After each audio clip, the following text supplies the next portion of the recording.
Support for the Capital Connection comes from United University Professions, representing 37,000 academic and professional employees at SUNY campuses and teaching hospitals across New York State. Frederick E. Cole, President, uupinfo.org. And New York State United Teachers, representing professionals in education and healthcare, online at nysut.org.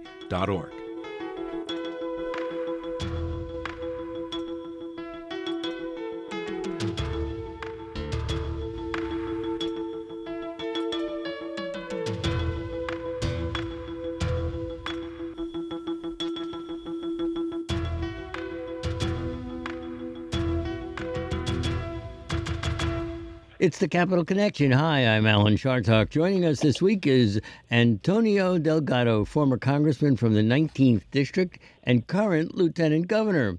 I've spoken to Lieutenant Governor Delgado for years on my Congressional Corner program when he was serving in Congress, and he joins us today for the first time on the Capital Connection.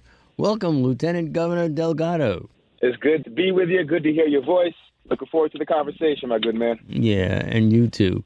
Obviously, you were appointed by Governor Hochul after her first pick, Brian Benjamin, was caught up in a corruption scandal. How did it come to be that you decided to leave Congress to become lieutenant governor, a position you still need to be elected to starting with next week's primary? Well, it kind of came out of nowhere in the sense that this was not something that, had been brewing or there was any conversations beforehand, or it was an outreach that happened about 6-7 weeks ago now. And when it was presented to me, I thought long and hard about it. I thought about the work that I've been doing in Congress. I thought about how I've been able to connect in my district and build real relationships. And I thought about the opportunity to, try to build those same relationships across the entire state. As you can appreciate, the congressional district is about 40,000. New York State is north of 19 million. And so thinking about the work that I've been able to do and thinking about the role New York can play right now as a leader across the country on important issues like the right to choose, voting rights, making sure that we're dealing with gun violence, the opportunity to step into this role now at this time felt very compelling to me and important in terms of the work ahead. So, Governor, tell me, what were you thinking in terms of your career, your family? Obviously, the present governor was once lieutenant governor. How much does all of that come into play when you're making a decision of this kind? Well, it starts with the family first. I have two little boys, 8-year-old twins, as you know, and my wife, and very dedicated to my family. And, being able to serve the state, and be home and try to be more present, too, at home, certainly was a big factor. The lifestyle of going back and forth to D.C., leaving my kids behind was no doubt a challenge. And thinking about how I could still do the work of serving everybody in the state while being home meant a lot to me. And I think in terms of the political space, again, understanding that I think what we need right now in more ways than one are individuals with voices that have the capacity to unify people, that have the ability to bridge divides. And as you know, as the first person of color to represent upstate New York in a 90% white district that is incredibly rural, that Trump won, I think I've established the fact that I know how to connect the dots. I know how to connect people beyond the surface level differences. And I think we need that right now. We need that across the state. And I want to make sure that I'm able to bring that to bear. I have so many questions to ask you, but one personal question, which I have asked you before, but I can't resist. As a twin myself, how is that? How do you decide how to raise two individual kids who happen to be twins? It's not easy. They're identical twin boys. They have a lot of energy. They are hilarious. They're bundles of joy, but they're complicated, and they have their own dynamic, and it's unique to them. I told my wife, we joke a lot, it's like they're their own married couple. And trying to navigate that dynamic, in a household with all four of us having a lot of, energy and being pretty intense it gets pretty interesting.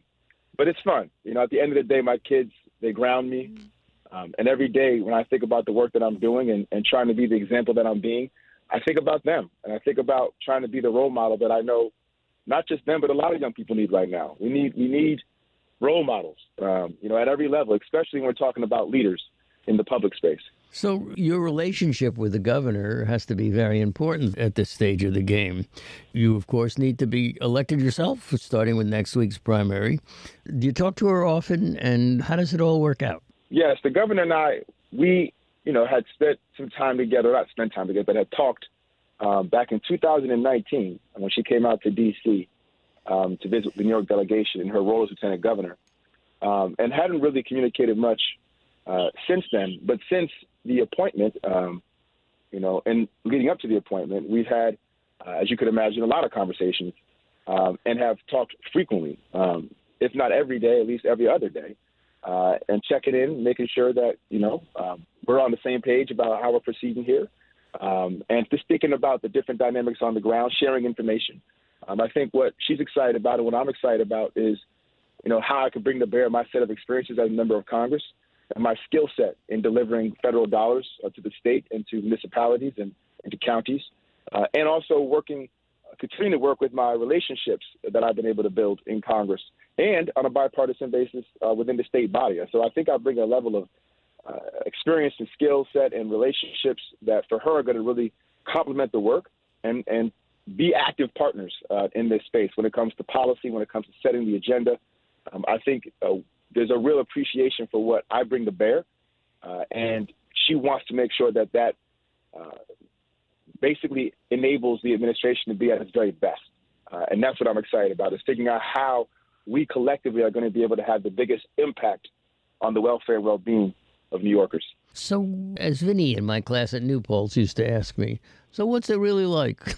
So what is it like to be, a lieutenant as opposed to in charge, the general? Well, it's definitely a shift in the sense that when you're in Congress, yes, even though you're a part of a caucus and you're a part of, an entire body of people with a hierarchy and chairmanships and chairwomanships, there's no question that there's a hierarchy there. You still are within your office, in a position where you are completely setting the table. Obviously within the confines of the machinery of Congress, but it is you who are setting the table. In this instance, I'm coming in to, at least in the first instance through this election, I'm coming in introducing myself to the entire state on my own terms. Not a lot of folks know this, but in the primary, I run separate and apart from Hochul. It's only if, I win the primary and she wins that we are on the same ticket. And at that point, when you're on the same ticket, it becomes a more collaborative effort. And understanding, like anything, when it comes to being on a team, and I've been on a team, as you know, I've played basketball, and so I understand the team dynamic.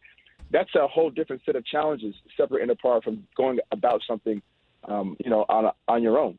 And so learning that process, understanding how to still bring what I bring to bear individually and uniquely, but at the same time think strategically and deliberatively about how to complement what the governor does so that we are genuinely and effectively having the most positive impact we can have on the roles that we respectively play. I'm still working with the governor to detail exactly the different areas that I can have a real focus on. As you might imagine, infrastructure is going to be something that for me is very important within the umbrella of economic development. Focusing on small business growth is going to be very, very important. Again, these are areas that I spent a lot of time on in Congress on two committees, small business and transportation infrastructure. So I'm bringing all that to bear in this new role and learning as I go to make sure that I understand how best to effectuate my skill set. Wow. Let's talk a little bit, if we can, move over to redistricting. Hasn't the process of redistricting hurt New York in Congress? For example, your former congressional district, already purple, was gerrymandered, and now we see Democrats competing against each other, people like Nadler and Maloney on New York's east side. What's it like to be a congressman and know that you could be done in by the way they redistrict them? I've been a big proponent of the independent commission process That's why I supported H.R. 1 when I was in Congress. I think when you put power in the hands of the state body, it can lead to results that are problematic. And what we have in this instance was a situation where there were lines drawn after the independent commission was unable to do its job. And I think the takeaway here is to make sure that when we think about independent commissions, we are creating them in a way, process-wise, that the intended outcome actually happens, that we actually get a map that is born of an independent commission and done in a way that speaks to, making sure that the political process has integrity. So that's, to me, the big takeaway from all of this, is that we still have a lot more work to do, even if we say we have an independent commission, to make sure that when we establish that independent commission, the processes in place are such that it delivers what we hope it is going to deliver. Because the moment it doesn't do that, it resets a situation that we know has been the case not just this cycle, but previous cycles. Mm-hmm. And all it does is entrench partisanship, as we're seeing all across the country, in different states, in the different state houses. And so that is what we really have to make sure that we're continuing to address, is how do we speak to the institutionalization of this partisanship vis-a-vis the gerrymandering aspect that has really not been contained because we are not properly administering independent commissions. So let me ask you about the position of lieutenant governor has been described by many pundits as ceremonial and as a basic rubber stamp for the governor's policies. And of course, Governor Hochul was lieutenant governor and became governor after Andrew Cuomo resigned in disgrace. But how independent can you be as lieutenant governor? Well, as I discussed earlier, just getting through the primary, there's a process where I'm running separate and apart from the governor. I'm elected by the people of the state. So just by definition, right, I am an independent actor by virtue of the fact that I'm elected. I'm an elected public actor who draws power from the electoral body. So coming into this role, I'm acutely aware of that fact and am here to represent the state and do so with the understanding that I have an independent aspect to this. That being said, at the same time, when you are collaborating, when you are building with somebody in a partnership, in a team environment, as I intend to be able to do with the governor, you have to think about the ways in which you can complement each other and think about the ways in which my set of experiences and what I've been able to do in Congress in particular and the success that I've had and the relationships that I've been able to build can be beneficial to the work that we collectively do and how that can ultimately have an impact on the state in a very positive way. This is what I'm excited about because, to me, I have a whole set of experiences that I know are unique to me, that I know when put together with Hochul will only strengthen the capacity of the administration to do right by the people. Having served in Congress, having got 18 bills signed into law, being the first person of color to represent upstate New York, having come from a working class family, having, been able to succeed academically and professionally as a lawyer, as a hip hop artist, those types of diverse experiences are mine. And I'm able to bring those to bear in this dynamic and hopefully do so in a way that is beneficial to New Yorkers. I have a colleague who I very much respect and like, but he made a little mistake. He said, we don't like hip-hop music up here in upstate New York. But you're proud of it, aren't you, the fact that you've done this work and that you have a hip-hop background? I'm proud of hip-hop. I'm proud of being a hip-hop artist. I'm proud of the fact that I've been able to do all these different things in different spaces at different times because all of it has enabled me to be in a position now where I genuinely believe that I'm able to walk into any room, no matter what the color of people are in that room, their religion, their gender, sexual orientation, whether they're rural community or urban community, whether they're rich, whether they're poor, or everything in between. It doesn't matter.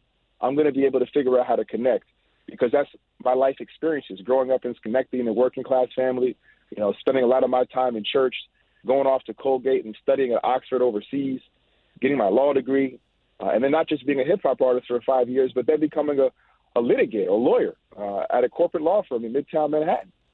So these are all a collection of experiences that I think put me in a position to pull from and engage with people in different ways, but importantly in an authentic way. You know, I used to play basketball, as you know, right? So being somebody who played collegiately, you know, as a Division I athlete, all of these things feed into my capacity to try to figure out how to first and foremost find common ground with people and then build on top of that common ground. Indeed. You know, the country has been besieged by these mass shootings, and New York State's gun control response to Buffalo and other mass shootings in recent weeks has resulted in some of the strictest gun control laws in the U.S. So, is it enough? No, it's not enough. Obviously, we need more to happen at the federal level because ultimately, if we don't have some type of infrastructure across the board to protect families, protect our children, and I can tell you, you know, as a father, it breaks my heart, you know, what our families are going through with the loss of life, the loss of their innocence, their children. I can't imagine it. But we've been out front as a state, but I think there's always more work to be done because it's not just about, you know, raising the age or addressing unlimited magazine capacities or, you know, not allowing folks to have body armor, all these things that were a part of the last go-round of bills to address this issue. It's also about beyond the mass shootings, the daily shootings that are happening in our communities all across the state and the conditions that give rise to those actions. Because when people are being fed a pipeline of guns illegally, that pipeline needs to be shut down. It needs to be stopped because it's going into the communities that are already hurting, that have already been neglected, that are already struggling. And so we have to be very thoughtful about making sure that we're getting out in front of that pipeline of illegal arms being delivered to communities that are already being subjected to marginalization and neglect. Making sure that we're supporting those violence interrupters on the ground who are doing important work, but also building out community opportunities, community-based opportunities, after-school programs, before-school programs that allow our kids to get off the streets and not result to crime. That's also very, very important. But no doubt, we have to step up at the national level to accomplish some baseline things. And I know there's some movement happening right now in Washington, and I think that's a good development. And hopefully it can you know, get through, which is a good step. But obviously we got to build on that step to make sure that we are, to the best of our abilities, preventing these tragedies. No one action we do is going to prevent, you know, any tragedy or every tragedy that comes about. But the fact that we don't do anything in the face of tragedies time and time again is completely irresponsible and offensive and a slap in the face to our young people and to families all across this country who are counting on leaders to step up and be responsible and responsive to what's happening across the country and in our respective communities. We are talking with former Congressman Antonio Delgado, Lieutenant Governor Delgado. Let me ask you this. The Supreme Court, what can New York do if the court allows people to carry concealed weapons? You know, the notion that the Supreme Court would actually even be considering this on the heels of, you know, what we've experienced in Texas and in Buffalo and, you know, of late, it's shocking. It really is. It shocks the conscience. The capacity of the Supreme Court to operate in this way, totally divorced from reality, is deeply unsettling. As Lieutenant Governor, and I know Governor Hochul has the same mindset, our focus is going to be to see what the court rules, what the opinion is, what the holding is, and then at the same time be prepared to figure out what kind of policies can be put in place, what kind of steps can be taken in light of whatever this ruling might be to, you know, mitigate the impact of it. The notion that we think it's okay here in New York to have folks just walk around with concealed weapons, it does not, it is not the approach that the vast majority of folks here in the state would subscribe to. And so I do think we have a responsibility as leaders in the state to figure out how to best reflect the genuine will of the people, irrespective of what the high court thinks is appropriate.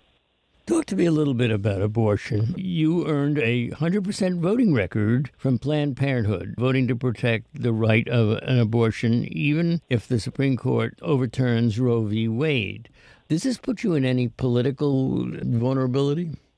The fact, again, that we're in a position where the Supreme Court will unwind decades of precedent, decades. And in doing so, roll back all the gains that women have made in advancing the cause of equality and control and autonomy over their own bodies is,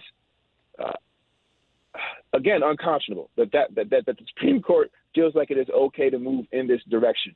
We are in the 21st century, and we have got to be in a position where women are treated equally and have control over their bodies.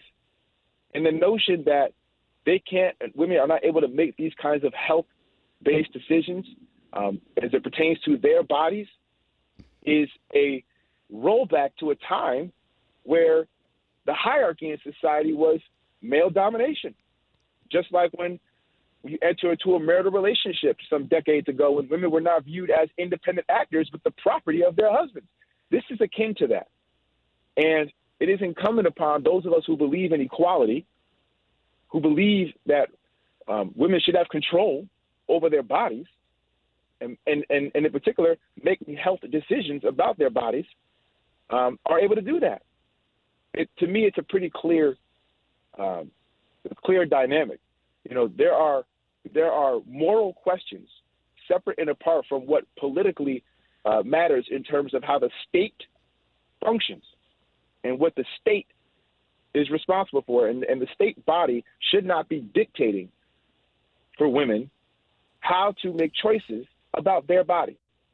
Let's remember that we are talking to Lieutenant Governor Antonio Delgado, a former congressman from the 19th District, environmental climate change. Are we doing enough?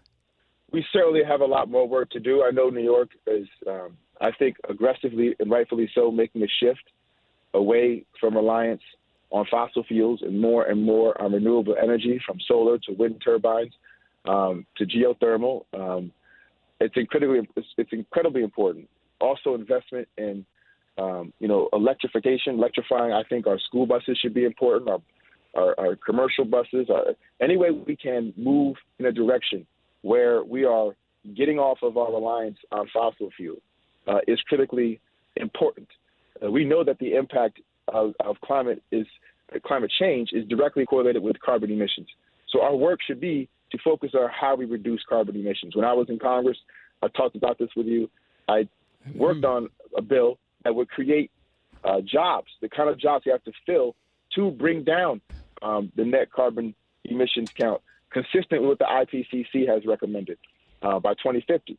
So we have to be very intentional about creating the workflow, the workforce development piece, and the kinds of jobs that we know are going to have the impact. The extreme weather events are causing havoc. They're causing havoc. The flooding that is happening, the inclement weather makes it hard for our farmers upstate.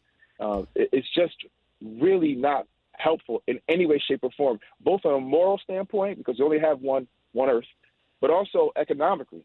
You know, we're being impacted in this, and from a health perspective, because you see it, as you know, in upstate New York with the ticks dynamic.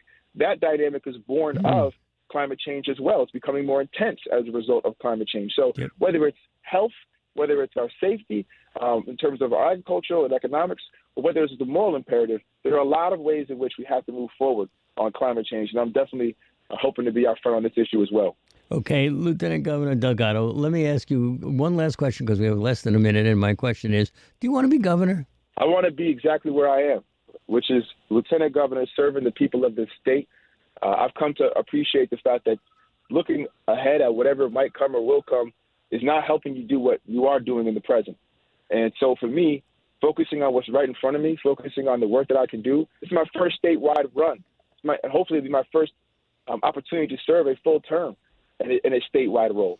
And that means a lot. It's exciting for me, and I know it's a tough time for folks, and I'm just hoping to be able to be in a position where I can be a voice of a younger generation that's hopefully emerging right now as this country is making a transition, as our state is making a transition through various power dynamics, and understand that we have to step up and be better. And I'm just happy to be a part of this process and want to do my best to inject some more positivity, some more energy into our electorate, because our democracy needs it. Our democracy has to be based on our intense belief in it. We have to be inspired to believe in this, and that's the work that I want to do. Well, all I can tell you is good luck with those twins. That's really incredibly important. We're out of time. Thank you. Our guest has been New York Lieutenant Governor Antonio Delgado. Lieutenant Governor Delgado, thanks so much for being with us on the Capital Connection. We always love talking to you. Thanks so much again. Thank you. All the best, man. Take care.